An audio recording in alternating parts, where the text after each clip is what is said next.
চলো বন্ধুগণ, কিছুদিন আগে জন্মাষ্টমী ছিল। হ্যাঁ, কোথা থেকে যে এত কৃষ্ণপ্রেমী জন্ম নিল সেটা বুঝতে পারছি না।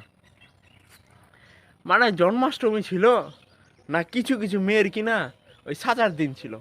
ঠিক বলেছো। কৃষ্ণপ্রেমী তো ঘোড়ার ডিম, খালি এই জন্মাষ্টমীর নামে তিলক কাইটে, না তিলক না, মাথায় কিসব ফটা ফটা দেয় রে ভাই, জানি না অত কিছু, ওগুলা কাইটে মানে একটু সাইজে পাইরে নিজেকে কিনা ওই রাধা মনে করছে। হ্যাঁ, কোথা থেকে কৃষ্ণপ্রেমী জন্ম নিয়ে নিল, মানে সাজার জন্য কৃষ্ণপ্রেমী বাস। ঠিক বলেছো। যেসব মেয়ে বা সপ্তাহে 7 দিনে হয়তো একদিনও ঠিকঠাক কৃষ্ণের পূজা পর্যন্ত করে না, সেই সব মেয়ে সেদিন রাধা সাইজে স্ট্যাটাস লাগাইছে, happy birthday, happy birthday Gopu.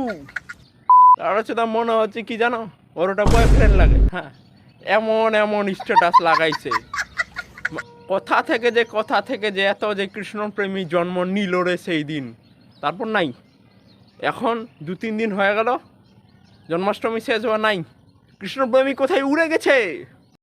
Baat তো সহি সেদিন সত্যি কথা রে ভাই, ওদের স্ট্যাটাস দেখে কিনা নিজেকে কংস কংস মনে হয়েছিল। কোথা থেকে যে সব আসে এই সব কৃষ্ণপ্রেমী, হাট।